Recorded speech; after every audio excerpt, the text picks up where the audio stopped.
Kipling wrote that on the plains of India in summer, all white children were either being born or buried. For weeks on end, the temperature stayed above 110, the rivers vanished, the earth turned to dust, and the upholders of the British Raj suffered. The local people were at least conditioned to life here, but the British had been prepared by evolution to live in places like Surbiton. They had none of the scrawny toughness of the natives, and they longed to escape. The only way out of the heat was upwards, but the mountains were unexplored.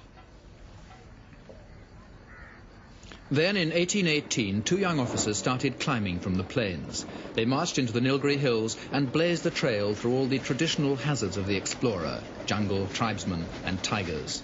7,000 feet above their suffering countrymen, they found the paradise they'd dreamed of, and by 1830, every British family that could escape came up to the Nilgiris for the summer.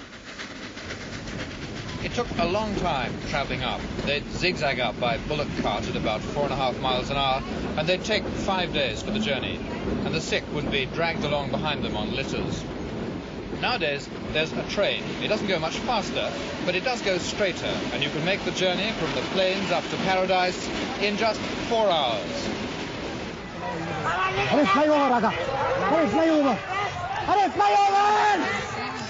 The hill station way of life that those British started here is still going strong. The social events have been adopted by the Indians, but as a horse called Sai Baba wins the Madras Gold Cup, the flavour is still British. The ingredients of the summer season here still include racing, hunting, shooting, fishing, a ball, a dog show, a flower show and a garden party. And though we're only a few degrees north of the equator, at this height the climate feels like June in Devon. The town looks like Torquay on a mountaintop, but it has an Indian name, Ootacamund, or Ooty for short, and it's still a popular resort. India's been ruled by Indians for nearly 30 years now, but there are English people still living here who hardly seem to have noticed. Their leader is the uncrowned Queen of Ooty, 3 times widowed Mrs. Irene Herbert. Spencer's, Augustine. Yes, ma'am. To go shopping to Spencer's with Mrs. Herbert is to go back into another age. She seems to have turned Ooty into an imperialist fairyland where Queen Victoria is still on the throne and a white memsahib's word is law. These days, British people who choose to settle abroad tend to be found fairly close to home, Spain, Mallorca, the Canaries. The Ooty expatriates are 8,000 miles away in distance and 50 years in time.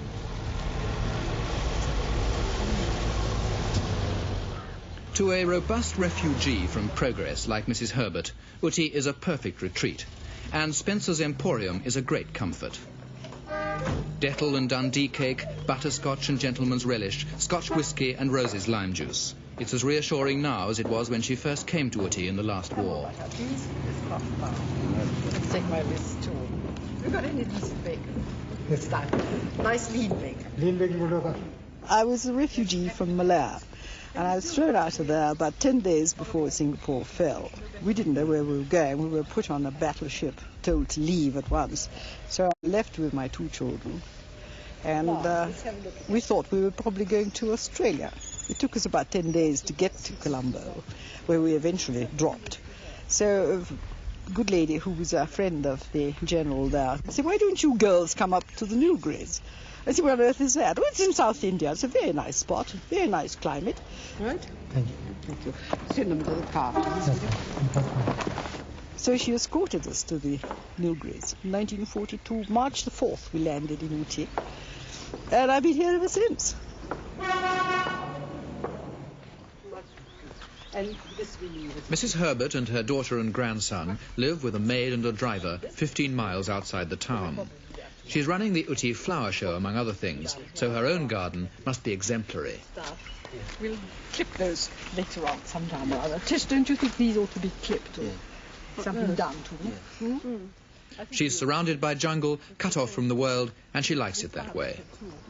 Sometimes when I live alone, my daughter's with me now, but before Patricia came and the little grandson, I used to stay here sometimes 10 days, 12 days, without seeing a soul, not speaking a word of English to anybody except a few grunts to the servants, and that's about all. But I was perfectly happy. In fact, so much so that I used to think, oh dear bother, I must go into Ooty to do some shopping, to do something. And I thought it was a nuisance, so I thought, well, this is the time, oh girl, that you must really pull yourself out of this kind of secluded life and go out and meet people again.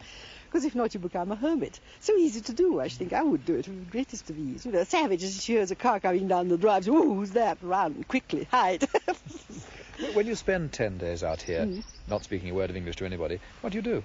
I do lots of things in the garden. I repair things. I love mending things, even drains or water tanks or pipes, anything. Sort of hammer and soldering irons and nails and screws and saws. I sort of love doing sort of stupid, nothing artistic, nothing elegant, nothing. I make a lot of clothes. I make all my own clothes anyway. It keeps me busy. And then the day is never long enough. Lots of people ask me that. And they say, what on earth do you do with yourself all day out there in that jungle? I said, my dear, the day is not long enough for me. I get up at about 8 o'clock, and I must admit I knock off quite early in the evenings. I said, that's enough. I've been on the go all day. I must now rest. Then I do letter writing, seldom, because I hate writing letters, but I have to sometimes. And just go to bed very early. Do you read? No, I hate reading. Unless they're books of people I know of or places I know very well. I don't mind biographies of people I know. But to just sit down and read a novel, I much rather sit and twiddle my thumbs. Do you ever think of selling your house and going back to England? Well, I have thought about it, and my family have asked me, say, why don't you sell the place and come home and settle at home? What are you doing out there all by yourself? But I love this place, and I can't afford to live at home with how I live here, with what I live on here. I live extraordinarily cheaply, really. And if I were to sell the place, I would get quite a good price for it. But if I get a good price for it, I can't get the money out. And the little money that I'd be able to get out in little dribs and drabs wouldn't keep me at home for any length of time. I might just manage to exist in a little sort of old people's home or something like that, but it wouldn't be my idea of fun at all. I should be so miserable. I think I should probably die in about 2 months of boredom. If you could get your money out of India, if there weren't currency restrictions, would you like to go back to England? I don't think I would somehow, because really I haven't lived in England for any length of time. The longest spell I had in England was about 2 years, when I was just before I married the first time. I was about 20. And I stayed with an aunt of mine in Essex, and my parents. We lived in France before, and they migrated back to England. And then I got married, and I went out to Malaya, and I've been abroad ever since. I was born in South America. We lived in France until I was about 19 or 20. Then I came over to England, and 2 years after that I got married and went out east. So England doesn't really have the same meaning to me, though I love it dearly. But it doesn't have the same pull that it has to other people who've lived in England all their lives. You feel that Mrs. Herbert could no more spend her life in some quiet Cheltenham than the pioneers who built Ooty could have. They styled their St. Stephen's Church to remind them of England, but they died here in the country that really claimed their loyalty. Those empire builders must have been made of strong stuff. They faced disease and death, and over the years they made heartbreaking sacrifices for the empire. Annie Royal, aged 14 months, Arthur Royal, aged 12 months, Lucy Royal, aged 13 months.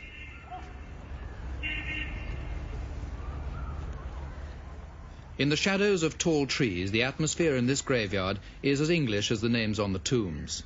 But there are reminders that death in India could be quite unlike death at home. The empire builders saw to it that they rested in exclusive white peace. Indian Christians who died had to begin their ascent to heaven from their own graveyard lower down the hill.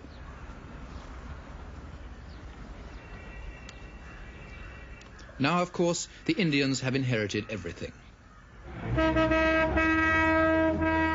The small village down the hill that began as an appendage of the British settlement has become a thriving town in its own right, where India carries on much as it did before the British created Ooty.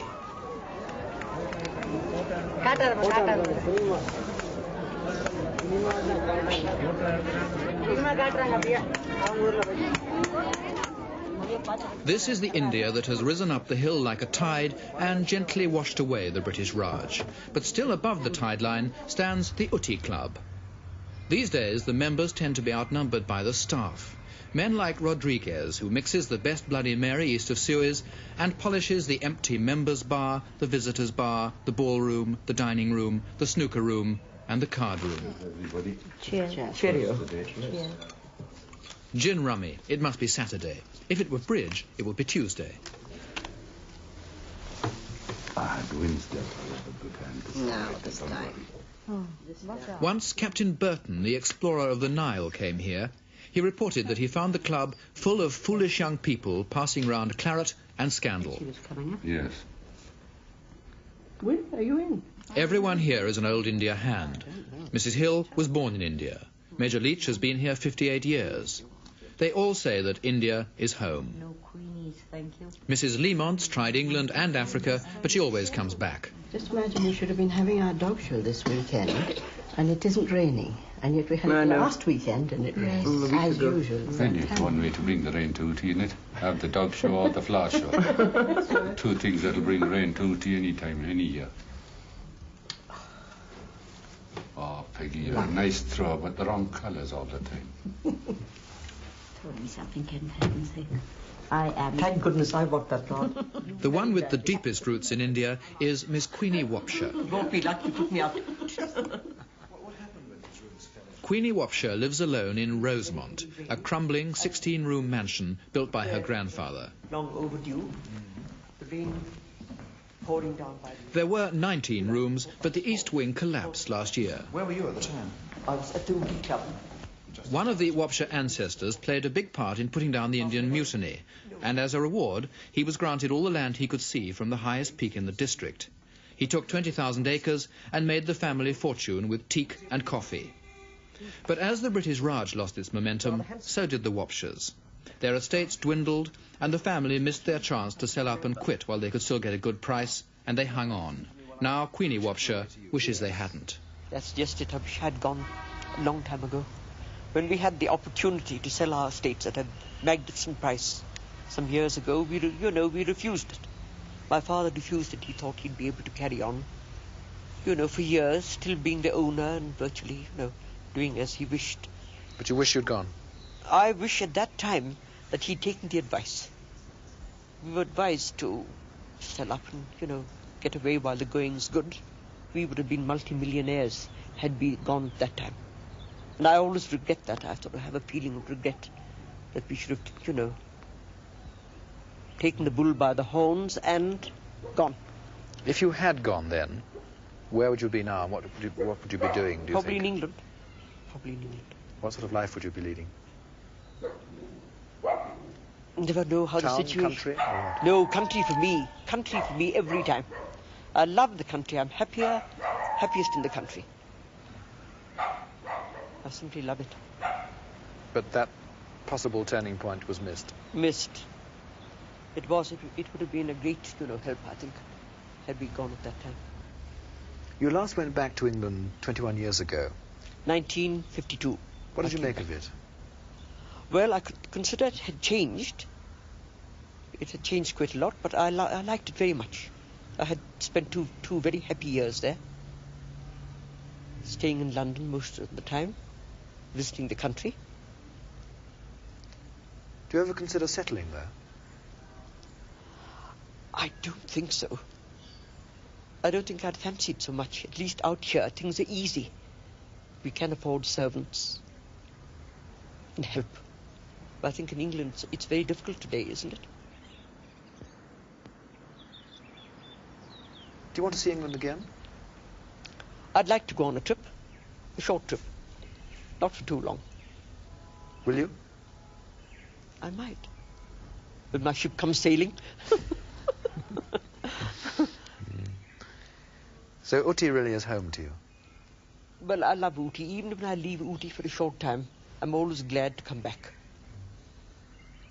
It's a lovely climate, and I have so many friends here. And although it's a fairly quiet life, I enjoy myself.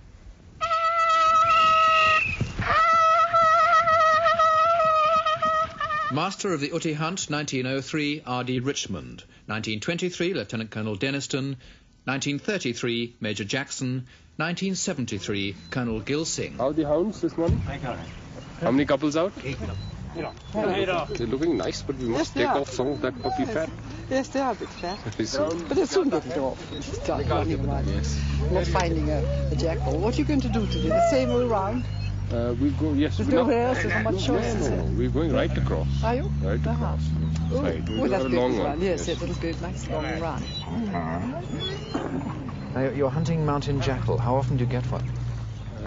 Last season, we had a very fine season, and I think we bagged about 5 of them. Out of how many meets? In fact, we have a run nearly every meet. And a kill? A kill once in 2 meets, once in 3 meets. Did you have a kill at the last meet?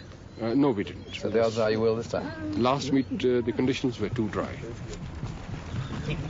This seems a peculiarly British way to hunt what is, after all, an Indian animal.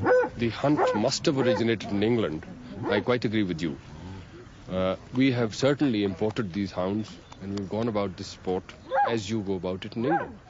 But I can assure you, riding, the best part of riding, like polo, hunting the wild boar, that's pig sticking, originated here in this country. And if we picked up one of your good sports and made good on it, certainly there's nothing wrong there. Well, I hope you have a good hunt. Thank you very much. Colonel Gil Singh is officer in charge of equitation at the Army Staff College nearby. Hounds are raring to go. Huh? How many times have you taken them out this week? 4 times, eh? Jolly good. What was the scent like? After the rain, it must have been. Not today. No. Good dry. After that rain, we've had no rain? No, not rain. No, not enough. We had a very heavy rain in Wellington. Yes. Day before yesterday. Yes. Right, Babalal, let's go. The Indian Army are the enthusiastic inheritors and modifiers of many British traditions. Together with a few English officers on secondment and their wives, they keep the Ooty hunt going.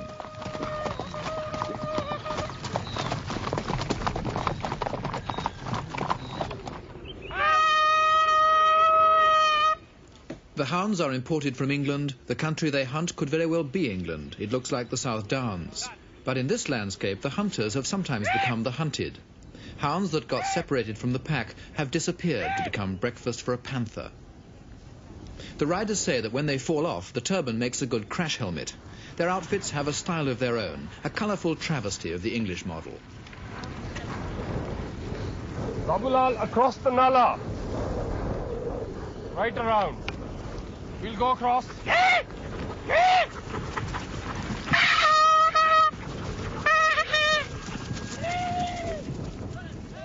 It's not a good day. The ground is too dry, the scent is weak, they never see a jackal. Mrs. Herbert leaves early to go to the botanical gardens and inspect preparations for the flower show. She tells them where and how to put the stands to make room for 50,000 visitors.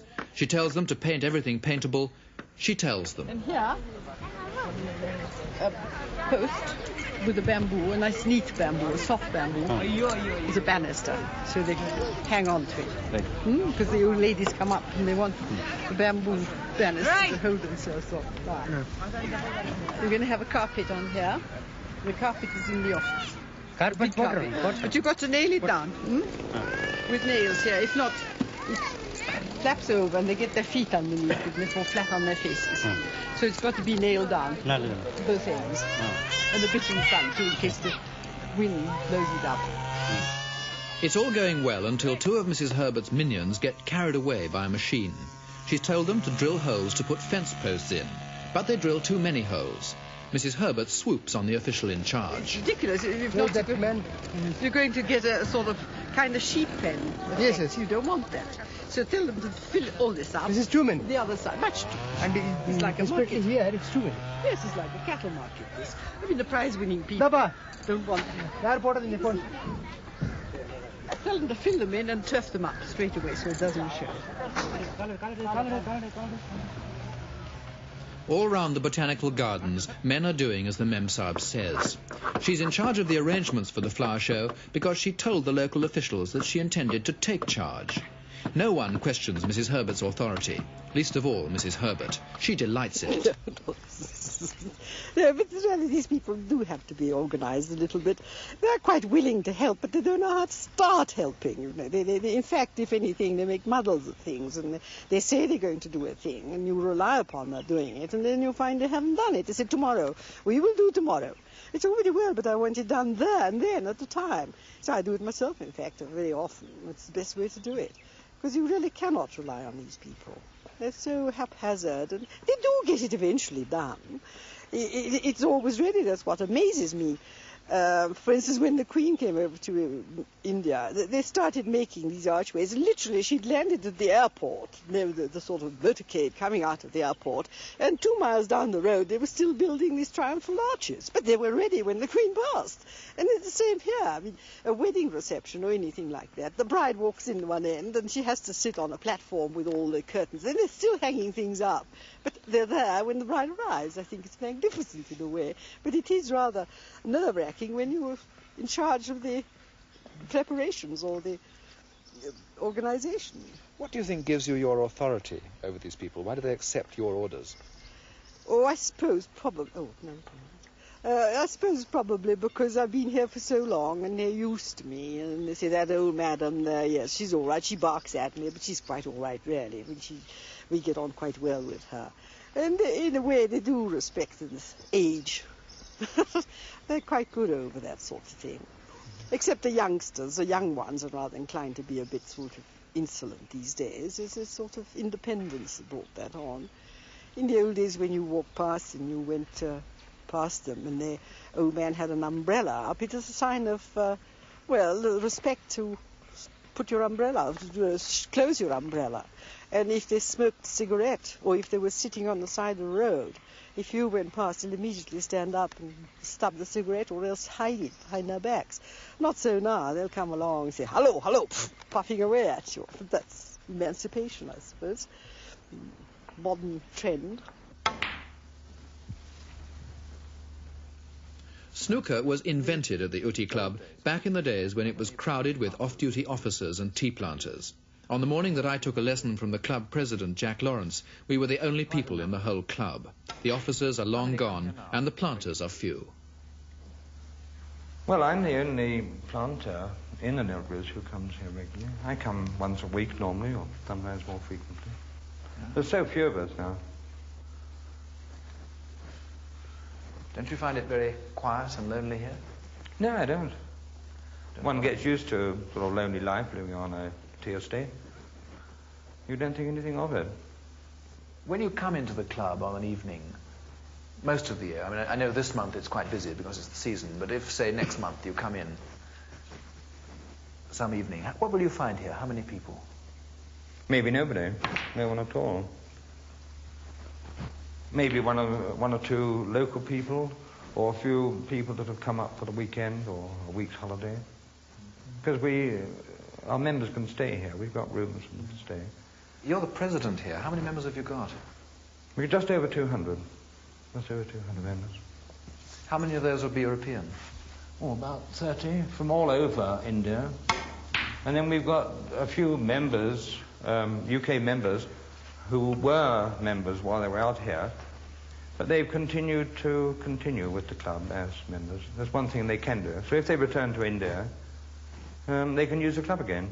Seems a peculiarly sort of historic British institution still to be flourishing here, a club like this. What keeps it going, do you think? Why do people still want it? Well, I think it's something that all our members like. I think they're very proud of their club. And they give us their full support. I think they like the traditions that we've got here, and they like our standards. And the they you're talking about is mainly Indian, really, now. It is, oh yes, yes. So they've just taken over the British traditions? They have. Well, very similar to the army as well, the navy. They follow a lot of the old British methods. Does that strike you as being rather strange? No, it doesn't actually. Having been in the British Army and the Indian Army, I can see it. It follows more or less automatically. Do you feel the club has a secure future? Oh, I'm sure, yes. I'm sure we have. Our membership's growing. Oh, bad luck. You've given me 4 now. I'll put it back on the spot. So, I think the club will continue to gain strength. I have no reason to believe otherwise. Doesn't strike you as any kind of an anachronism, this British club on a mountain top in the middle of modern India? No, not a minute.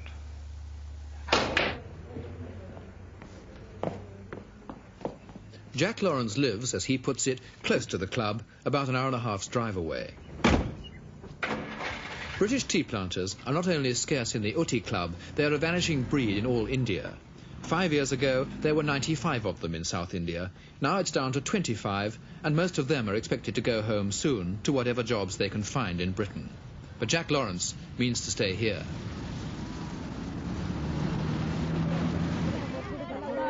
As manager of the Terramaya tea estate, he has responsibility for 700 men, women and children. They have strong unions, but the manager's powers are wide. He supervises not only their work, but also their housing, their hospital, their creche and their school. They're 15 miles from the nearest village and police post, so if there's a fight on the estate, Jack Lawrence has to settle it. As long as he stays here, he enjoys a degree of power over his people that would be unthinkable at home. On an estate nearby, the workers tried to build a temple to their manager. They were dissuaded. A manager may not be a god, but Jack Lawrence does enjoy the authority of Sanders of the River and the style of a tropical country squire. He has a large garden that goes with the large house that goes with the job.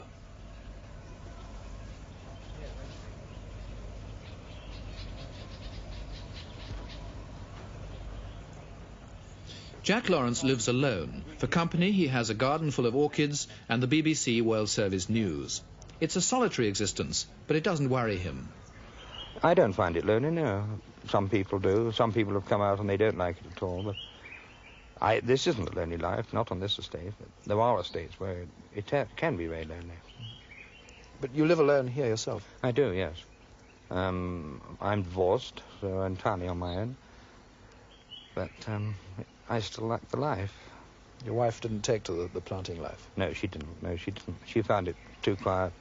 There are no Harrods or anything like that around here for the wives to go to. And only once in 3 years it was when one got leave in those days. Now it's been reduced to, say, once every 21 months.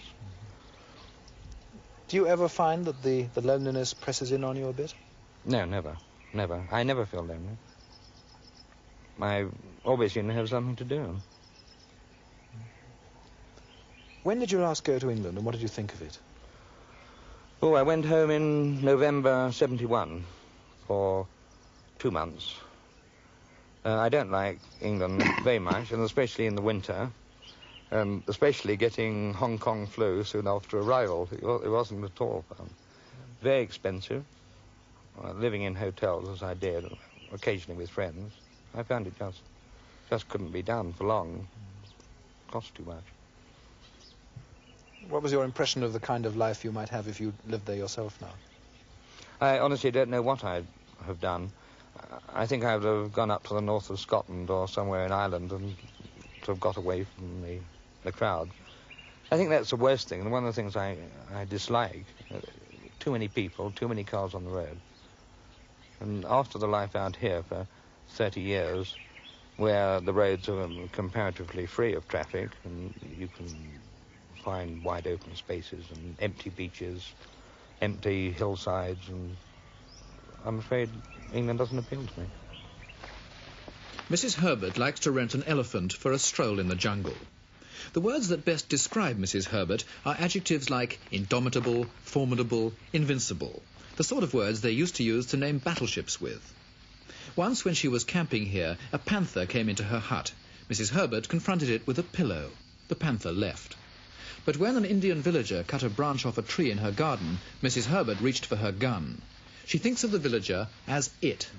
Oh, I didn't kill it. I shot at it. Because then again, it was destroying all my trees. They climb up the trees and cut off the branches to feed their cows. And, timber or anything. And I shouted at him. I said, go away. He took no notice. I said, will you please depart?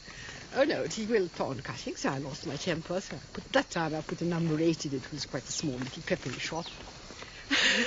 I went up to the jungle where he was cutting this tree and let fly. He leapt off the tree, sort of slid down like a monkey and disappeared. And then made the most frightful noises as if he was really dying. So I really got a bit frightened. I thought, dear me, I hope I haven't got him in the eye or something. However, I sent my gardener and I said, what is that man making this noise about? Oh, madam, I think you killed somebody. He said, absolute nonsense, I haven't shot at all. Somebody else was shooting in the jungle. However, he went up. I said, well, look, see if he's badly hurt. If he's badly hurt, tell him to come down here and I shall put a bandage on him. So up he went and harangued this man. And he said, madam says that if you want a bandage put on or anything like that, she will look after. Oh, no, I'm not coming near that, madam. She'll shoot me again. Still, they didn't come cut any more trees after that. But you see, if you live alone in a place as I do, my house, which is really quite isolated, you have to stick to what you say or maintain a certain order. If not, they'll just walk over you and do everything they like or anything they like. And your life is no longer yours. The system of values that rates a white woman's tree higher than a brown man's skin may have fallen out of use, but in Mrs. Herbert, it lingers on.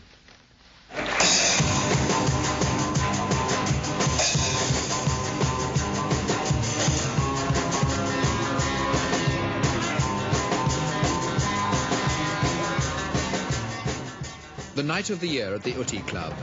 In the days when the leopards and tigers were first hung on the walls here, they never looked down on any human skins except white ones. Now it's integration a go-go.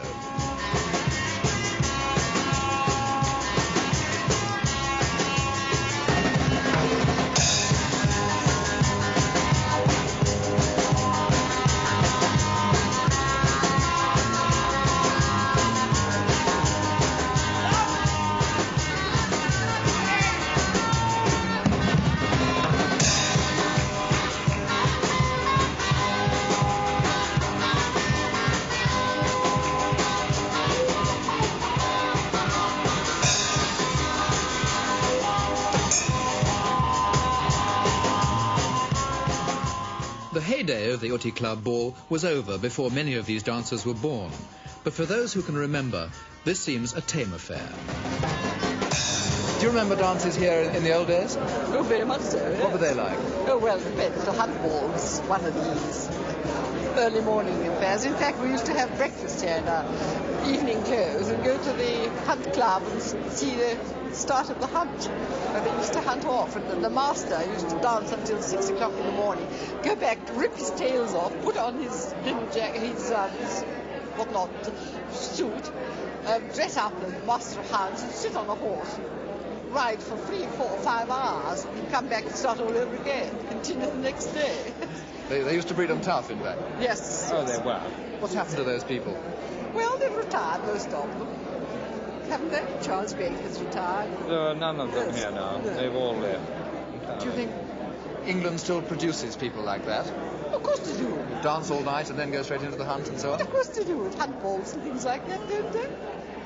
We haven't seen them out here. They don't come here now. We'd like to see them if they do. We'll take them on. The Ooty Downs were one of the features that appealed to the first British who lived here. Now they provide a thin living for one of the last. Poverty is as much a part of the landscape in India as the crows, but when it settles on one of the English community, then the others try to shoo it away. Elfrida Gay has outlived her relatives and her resources. She lives in 2 leaky rooms. Her memories are sometimes as affecting as her best paintings, and sometimes erratic. She says she was married once, but can't remember who to. The other British help by buying paintings from her, but she won't charge more than a couple of pounds, and the demand from visitors isn't what it was. I mean, Ooty is a sort of different proposition now. It's not sort of full as it used to be, and not the kind of people who like landscapes so much. Though the Indians do order a good deal. These Indians who come up from Bombay, Ooty is a sort of recognized station from Bombay, and they want some sort of record to take back. And these well-known Ooty glimpses are very popular in that way. How do you decide how much to charge somebody for a painting?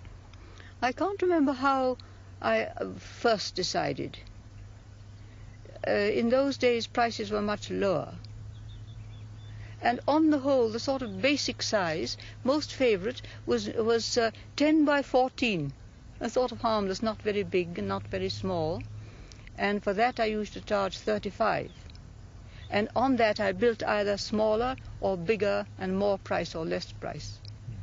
That was about 35 rupees, 35 shillings. Very popular.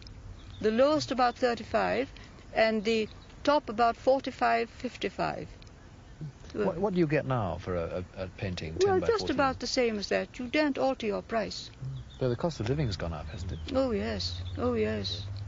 I don't dare ask any more, because I mean, see, people, they're not keen enough now.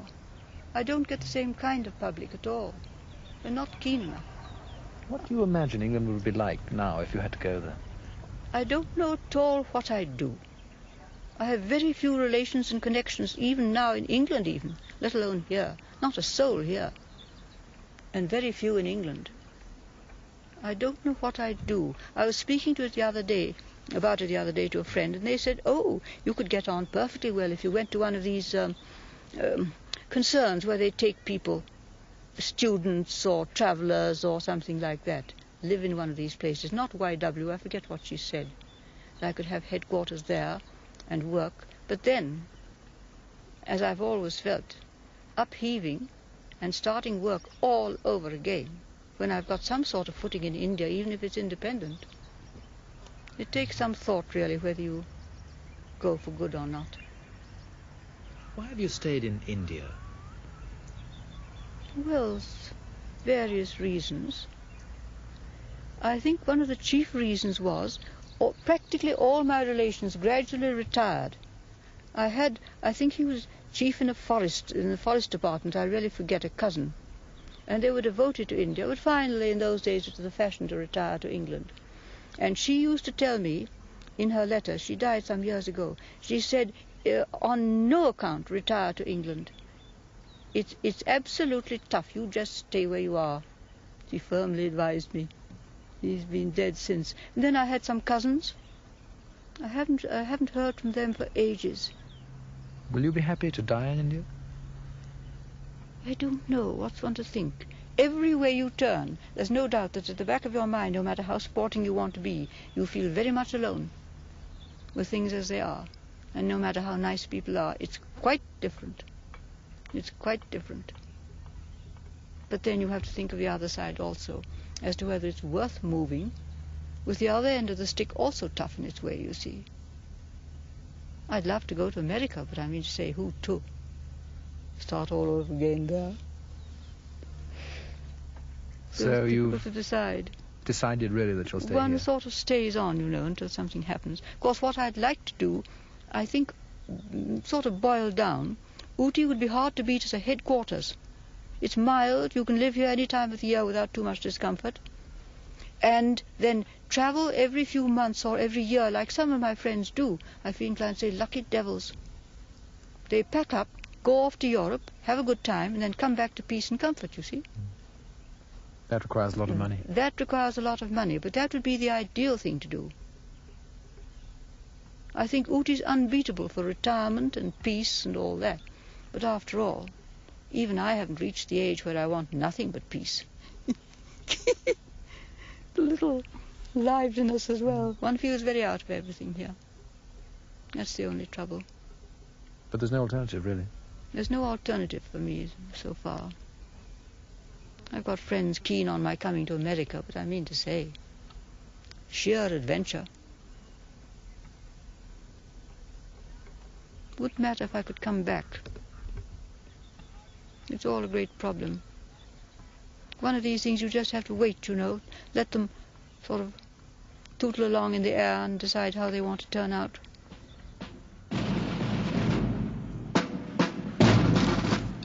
The Ooty season continues with the Indian Army beating the retreat at Wellington Barracks. The guest of honour is the state governor. He brings his staff up to Ooty for the summer, just as the British governors did in the days when it was called Snooty Ooty.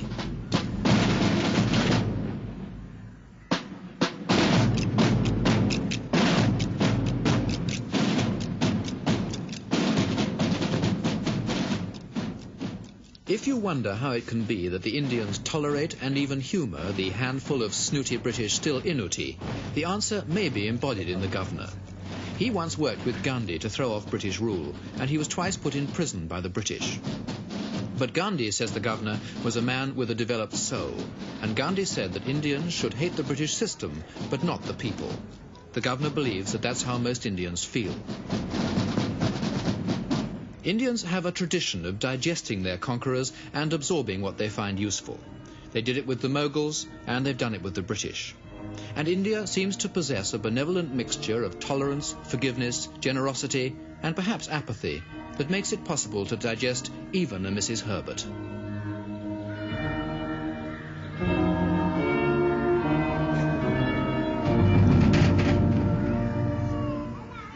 But watching them play Gandhi's favourite British hymn in a barracks called Wellington with drill and uniform that wouldn't be out of place in Aldershot, it's possible to wonder whether it's the Indians who have swallowed the British spirit or it that has swallowed them.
On the final day of the season, just before the flower show prize giving, there's always a garden party at the governor's residence.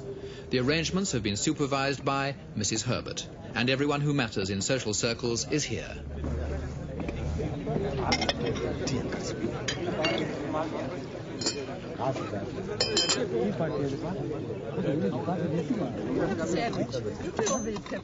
Under Mrs. Herbert's command, everything runs smoothly. But just for one moment, she bites off more than she can chew with a curry sandwich. Are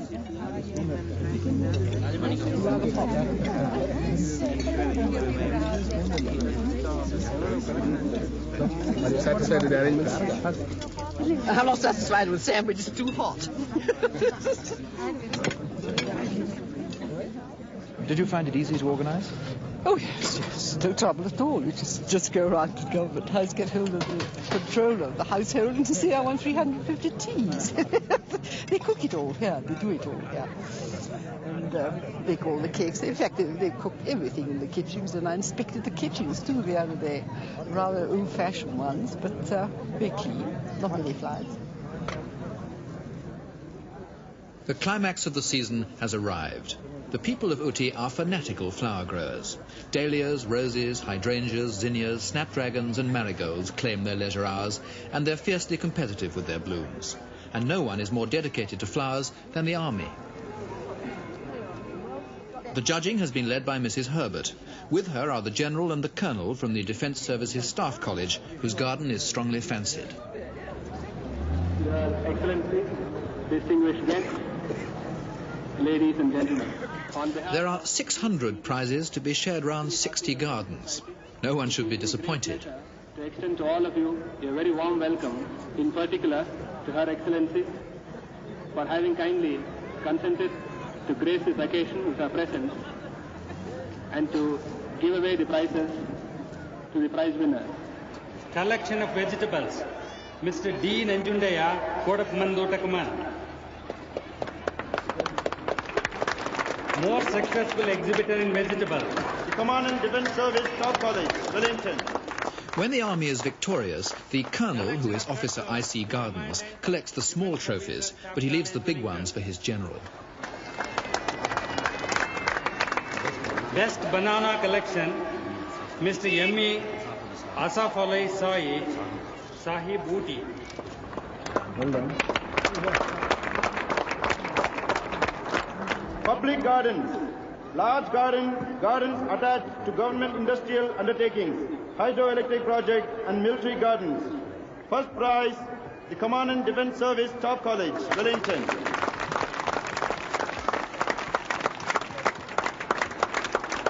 Anna Memorial Cup for the most outstanding large public garden in Nilgiris, the Command and Defence Service Staff College, Wellington.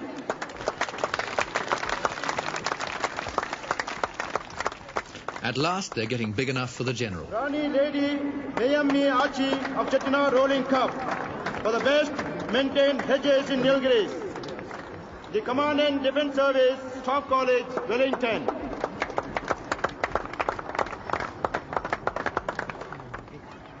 The Army's six-pronged thrust has won them the cups for the best dahlias, the best roses, the best hydrangeas, the best cut flowers, the best public garden, the best hedges. A military triumph to end the season. It's all over. The season is finished. The first drops of monsoon rain are beginning to fall. The visitors are going back down to the plains. Ooty will soon be left for another year to the townspeople, the army, and the survivors of the British Raj.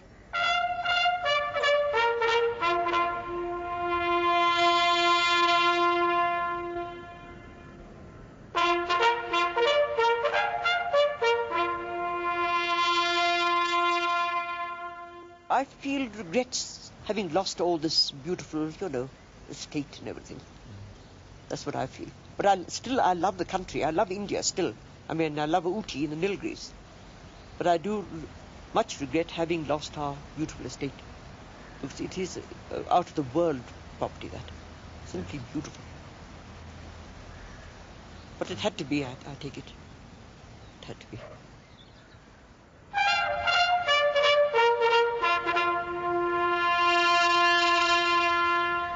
When you eventually retire, where will you go? I don't think it'll be to England. I would like to stay out here if I could. I go down to the coast every year, and I think either living up here or living on the coast in a quiet place, it would suit me fine.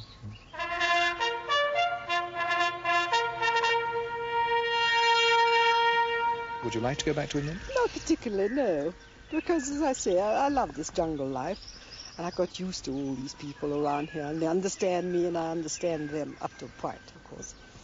And, as I say, I couldn't afford to do what I do here in England. I just couldn't even begin to think of shooting or fishing or going out to jungles.